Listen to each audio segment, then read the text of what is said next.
매일매일 건강한 습관 하루 비타민입니다. 요즘은 남녀노소 할 것 없이 많은 분들이 영양제를 섭취하는 시대인데요.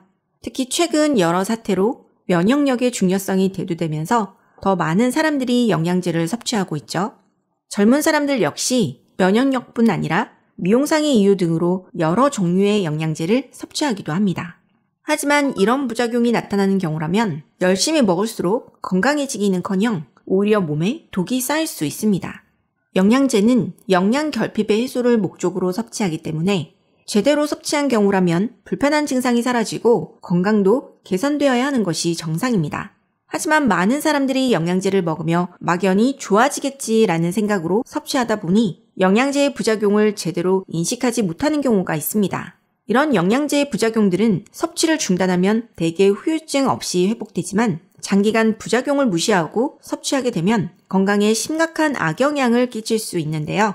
영양제 섭취를 줄이거나 대체해야 하는 위험 신호에는 어떤 것들이 있을까요? 첫 번째로는 소화불량이나 속쓰림 증상입니다. 이런 부작용은 타블렛 형태, 즉 고체의 알약 형태로 된 영양제를 섭취할 때 가장 많이 나타나는 증상입니다. 태블릿 형태의 영양제는 저렴한 비용으로 제조하기 쉽기 때문에 시중에 많이 판매되는데요. 제조회사에서는 영양제를 알약 형태로 만들기 위해서 고영제, 착색류, 방부제 등의 첨가제를 넣어 만들게 됩니다. 이렇게 만들어진 타블렛 영양제를 섭취하면 소화불량이나 속쓰림 등의 증상이 나타날 수 있는데요. 따라서 가급적 영양제를 구입할 때는 단단한 타블렛 형태가 아닌 가루로 된 제품이나 캡슐 안에 가루가 들어있는 형태로 된 제품을 구입하시는 것이 좋습니다. 소화불량이나 속쓰림 증상은 비타민 B군 영양제를 과다 섭취할 때도 나타날 수 있는데요. 비타민 B군 영양제는 티아민으로 불리는 비타민 B1, 리보플라빈으로 불리는 비타민 B2를 포함해 8종의 비타민 B가 모두 들어있는 제품을 말하는데요. 비타민 B군 영양제에는 보통 종합 비타민보다 고함량의 비타민 B가 함유되어 있습니다. 비타민 B 영양제나 비타민 B가 강화된 영양제는 주로 피로회복 및 활력 증진을 위해 만들어지는데요. 실제 고함량의 비타민 B군 영양제는 육체 피로나 신경통, 눈의 피로 등을 개선하는 데 효과적입니다. 하지만 고함량이기 때문에 영양제 섭취 후 트림을 할 때마다 냄새가 많이 나고 소화불량이나 속쓰림 등의 위장 장애도 나타날 수 있는데요. 만약 빈속의 비타민 B군 영양제를 섭취해서 이런 불편한 증상이 나타나는 경우라면 섭취 시점을 식후로 변경하면 대부분 이런 문제가 해결됩니다. 하지만 식후에 섭취를 했음에도 이런 증상이 나타나는 경우라면 함량이 낮은 제품으로 변경을 하셔야 하고요. 이 외에도 종합 비타민 등의 제품과 같이 섭취하는 경우라면 나도 모르게 과도한 섭취를 할 수 있는 만큼 각 항목별 총 섭취량이 과도하게 높지 않은지 꼭 체크를 해보셔야 합니다. 다음으로는 영양제를 섭취 후 구역질이나 구토 증상이 나타나는 경우인데요. 이는 주로 아연이 함유된 영양제를 섭취한 후 나타날 수 있는 증상입니다. 아연은 정상적 면역 기능 및 세포 분열에 필수적 미네랄로 항산화에도 중요한 역할을 합니다. 하지만 아연이 함유된 영양제를 섭취한 뒤 구역질이나 구토 등의 증상이 있는 경우라면 반드시 아연의 섭취량을 줄여야 하는데요. 아연은 적정량 섭취할 경우 면역력을 높이는 데 큰 도움이 되지만 과도한 용량을 장기간 섭취할 경우 구리와의 흡수 경쟁으로 체내의 아연과 구리의 불균형이 발생하고 오히려 면역력을 악화시킬 수 있기 때문입니다.